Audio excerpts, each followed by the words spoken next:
की इस वीडियो में बात करने वाले हैं वायुमंडल की संरचना पर आधारित प्रश्न। तो फ्रेंड्स, इसमें पहला क्वेश्चन है, पृथ्वी के वायुमंडल का कितना प्रतिशत भाग 29 किलोमीटर की ऊंचाई तक पाया जाता है? 29 किलोमीटर तक। तो फ्रेंड्स, इसका राइट आंसर होगा ऑप्शन नंबर डी, 97%। अगला प्रश्न है, निम्नलिखित में से कौन सा कथन असत्य है? तो इसका राइट आंसर होगा ऑप्शन नंबर सी, ऊंचाई में वृद्धि के साथ साथ जलवाष्प की मात्रा में वृद्धि होती है। अगला प्रश्न है, वायुमंडल का सर्वाधिक स्थायी तत्व है? तो इसका राइट आंसर होगा ऑप्शन नंबर डी, जलवाष्प। अगला प्रश्न है, वायुमंडल में सर्वाधिक कौन सी गैस मिलती है? तो फ्रेंड्स, इसका राइट आंसर होगा ऑप्शन नंबर सी, नाइट्रोजन। अगला प्रश्न है हमारा, वायुमंडल में सर्वाधिक मात्रा में विद्यमान अक्रिय गैस कौन सी है? तो 4 ऑप्शन दिए हुए हैं, ऑर्गन, क्रिप्टॉन, हीलियम, नियॉन। तो इसका राइट आंसर होगा ऑप्शन नंबर ए, ऑर्गन। अगला प्रश्न है, निम्नलिखित में से कौन सा युग्म वायुमंडल की गैसों की बढ़ती मात्रा को दर्शाता है? तो फ्रेंड्स, इसका राइट आंसर होगा option number A, ozone, carbon, carbon dioxide, oxygen और नाइट्रोजन। नेक्स्ट प्रश्न है, निम्नलिखित में से कौन सी गैस ग्रीन हाउस प्रभाव के लिए उत्तरदायी है? तो फ्रेंड्स, इसका राइट आंसर होगा ऑप्शन नंबर बी, CO2। अगला प्रश्न है, भूपृष्ठ से परावर्तित अवरक्त विकिरण के अवशोषण द्वारा भू वायुमंडल के तापमान में वृद्धि की प्रक्रिया को क्या कहते हैं? तो इसका राइट आंसर होगा option number C, greenhouse प्रभाव। अगला प्रश्न है, वायु में नाइट्रोजन का प्रतिशत कितना है? तो 4 ऑप्शन है, तो इसका राइट आंसर होगा ऑप्शन नंबर सी, 78.03%। अगला प्रश्न है, सही उत्तर चुनिए जो कि वायुमंडल की परतों की क्रमबद्धता को दर्शाता है। तो फ्रेंड्स, इसका राइट आंसर होगा ऑप्शन नंबर बी, परिवर्तन मंडल, समताप मंडल, मध्यस्थ मंडल, आयन मंडल, आयतन मंडल। नेक्स्ट प्रश्न है, वायुमंडल को क्षोभ मंडल, समताप मंडल आदि परतों में विभाजित करने का मुख्य आधार क्या है? तो इसका राइट आंसर होगा ऑप्शन नंबर ए, तापमान। अगला प्रश्न है, क्षोभ मंडल की धरातल से औसत ऊंचाई लगभग कितनी है? तो इसका राइट आंसर होगा ऑप्शन नंबर बी, 40 किलोमीटर। अगला प्रश्न है,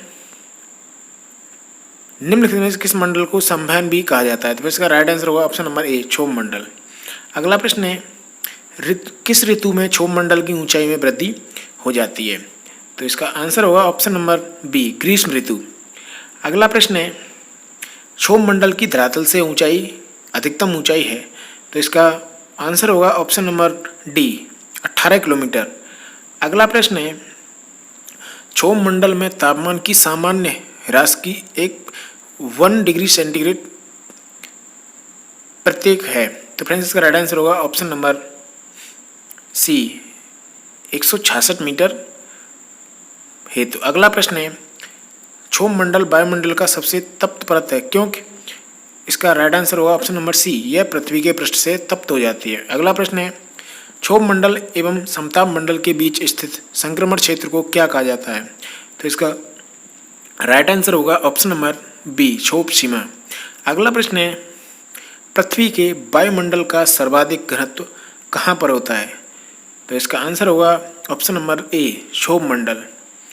अगला प्रश्न है, विविध जलवायु एवं मौसम दशाओं को बदलने वाली सभी महत्वपूर्ण वायुमंडलीय प्रक्रियाएं कहाँ घटित होती हैं? तो इसका राइट आंसर होगा ऑप्शन नंबर डी, क्षोभ मंडल। अगला प्रश्न है, क्षोभ मंडल वायुमंडल का निचला स्तर है जिसकी ऊंचाई भूमध्य रेखा पर होती है। तो इसका राइट आंसर होगा ऑप्शन नंबर 10 मील तक। अगला प्रश्न है, मेघ गर्जन वायुमंडल की किस परत में होता है? तो इसका आंसर होगा ऑप्शन नंबर बी, ओजोन मंडल। अगला प्रश्न है, परिवर्तन मंडल या क्षोभ मंडल में तापमान? राइट आंसर होगा ऑप्शन नंबर ए, ऊंचाई के साथ घटता है। अगला प्रश्न है, समताप मंडल है? तो फ्रेंड्स, इसका राइट आंसर होगा ऑप्शन नंबर डी, क्षोभ सीमा के ऊपर स्थित प्रदेश। अगला प्रश्न है, समताप मंडल के संबंध में निम्न में से कौन सा कथन असत्य है? तो इसका राइट आंसर होगा ऑप्शन नंबर बी, समताप मंडल की सीमा आयन मंडल से मिलती है। अगला प्रश्न देखते हैं, ओजोन परत के प्रतिवर्ष 7% की दर से अवक्षय के कारण उसमें 10 मिलियन वर्ग किलोमीटर आकार का एक बड़ा छिद्र बन गया है। यह छिद्र अवस्थित है। फ्रेंड्स, इसका राइट आंसर होगा ऑप्शन नंबर बी, अंटार्कटिका के ऊपर। अगला प्रश्न है, वातावरण की वह परत जो रेडियो तरंगों को परावर्तित करती है कौन सी है? तो फ्रेंड्स, इसका राइट आंसर होगा ऑप्शन नंबर ए, आयन मंडल।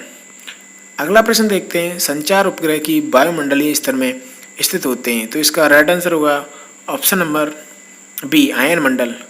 अगला प्रश्न है, वायुमंडल में ओजोन स्तर के अवक्षय का कारण निम्नलिखित में से कौन सा रसायन है? तो इसका आंसर होगा ऑप्शन नंबर डी, क्लोरोफ्लोरोकार्बन। अगला प्रश्न है, रेडियो की लघु तरंगें आयन मंडल की किस परत से परावर्तित होकर धरातल पर आती हैं?